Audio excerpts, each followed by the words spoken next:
नमस्कार दोस्तों, स्वागत है आप सभी का मेरा क्या कसूर के एपिसोड 14 पर। तो चलिए मैं अपनी कहानी शुरू करती हूँ।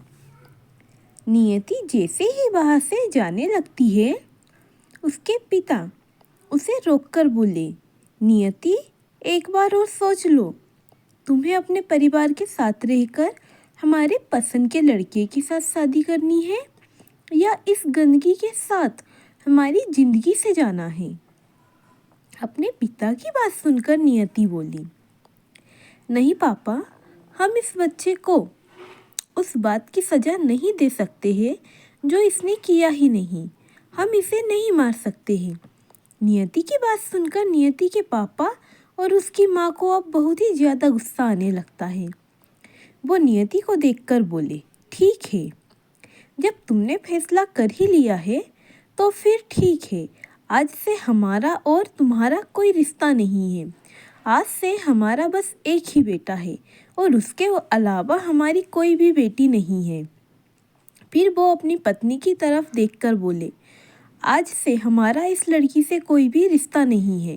ये हमारे लिए मर चुकी है। तुम इसके कमरे में जाओ और इसका सारा सामान लेकर आओ।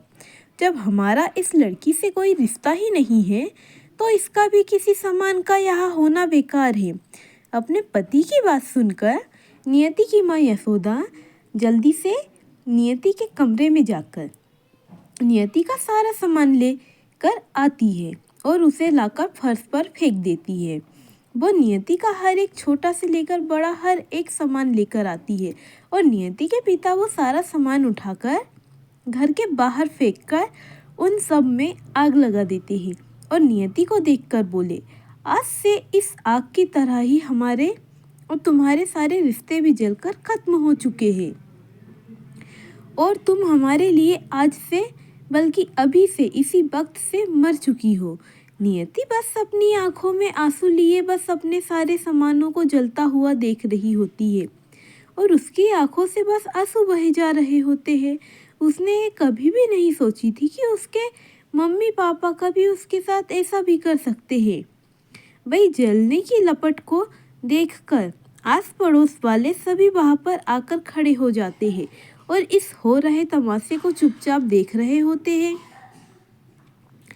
थोड़ी ही देर में जब वो सारा सामान जलकर राख हो जाता है तो नियति की मम्मी पापा घर के अंदर जाकर अंदर से दरवाजा बंद कर लेते हैं और नियति भी एक नज़र अपने घर को देखकर उस जगह से अपने धीमे पड़ चुके कदमों से बाहर से निकल जाती है और उसके सारे पड़ोसी आपस में बातें करने लगते हैं।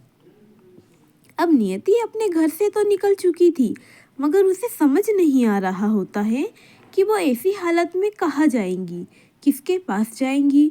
उसका तो ना ही कोई दोस्त था ना ही कोई अपना जो उसकी मदद कर सके। यहाँ तक कि उसके पास हाथ में 10 रुपए तक नहीं थे कि वो कुछ खरीद के खा भी सके। वो वहाँ से बस अपनी आंखों में आंसू लिए निकल जाती है। ये तो उसे भी नहीं पता होता है कि वो कहाँ जाने वाली है, पर फिर भी वो बस चले ही जा रही होती है। वो काफ़ी घंटे ऐसे ही सड़क पर पैदल बेसुध सी बस चली जा रही होती है। उसे किसी बात की कोई खबर ही नहीं होती है। कई घंटे चलने के बाद वो एक जगह पर जाकर रुक जाती है। उसे इस वक्त बहुत तेज भूख और प्यास दोनों ही लग रही होती है और उसके पास ना खाने को खाना होता है ना ही पीने को पानी। और अपनी थक चुकी आंखों को उठाकर अपने आसपास देखती है तो उसे अपने सामने रेलवे स्टेशन दिखाई देता है, जिसे देखकर उसके कदम खुद ब खुद स्टेशन के तरफ बढ़ जाते हैं और वो रेलवे स्टेशन के अंदर चली जाती है और स्टेशन के अंदर जाकर एक बेंच पर बैठ जाती है। काफ़ी देर तक वैसे ही बैठे रहने के बाद उसकी नज़र वहीं पर लगे एक नल पर जाती है, जिसे देख वो वहाँ से उठकर उस नल के पास चली जाती है और उस नल से पानी पीने लगती है। काफ़ी सारा पानी पी लेने के बाद जब उसे अपने पेट में थोड़ी शांति महसूस होती है तो जाकर फिर से बेंच पर ही बैठ जाती है। तभी वहाँ पर एक ट्रेन आकर रुकती है। बहुत से लोग उस ट्रेन पर चढ़ रहे होते हैं, जिसे देखकर नियति भी जाकर उस ट्रेन पर ही बैठ जाती है उसे नहीं पता था कि यह ट्रेन कहाँ जा रही है, उसे कहाँ लेकर जाने वाली है। वो तो बस उस ट्रेन पर चढ़ जाती है और उसके चढ़ने के बाद ही वो ट्रेन अपनी मंजिल की तरफ बढ़ जाती है। नियति ट्रेन में देखती है मगर उसे वहाँ पर कहीं भी बैठने के लिए कोई भी सीट नजर नहीं आती है और इतने घंटों चलने के कारण उसका शरीर भी बुरी तरह से थक चुका था। तो वो वहीं पर एक जगह देखकर उस पर नीचे ही बैठ जाती है और अपना सर ट्रेन की दीवार से लगा लेती है और अपनी आंखों को बंद कर लेती है। इस समय शाम हो चुकी थी। नियति सारा दिन भर घूमने के बाद अब जाकर आराम से इस ट्रेन में बैठी थी और उसके आंख बंद करके बैठने से ही उसकी आंखें लग जाती है और वो गहरी नींद की आगोश में चली जाती है और ट्रेन अपनी रफ्तार से निकल पड़ती है। एक नियति अकेली ही थी जो ट्रेन में ऐसे बैठी हुई थी। कुछ घंटों बाद एक सीट खाली हो जाती है,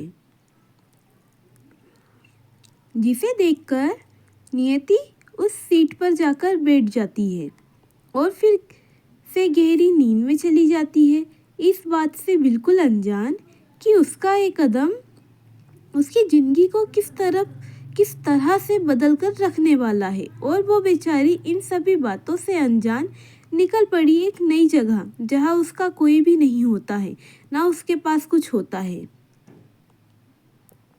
हेलो दोस्तों, यहाँ पर अभी बस इतना ही। और नियति का ये सफ़र उसे कहाँ लेकर जाने वाला है और अब क्या चुनौती लिखी है नियति की ज़िंदगी में, जानने के लिए बने रहिए मेरे साथ। और अगर आपको मेरी कहानी अच्छी लगे तो प्लीज़ वीडियो पे लाइक, कमेंट और शेयर करना ना भूलें।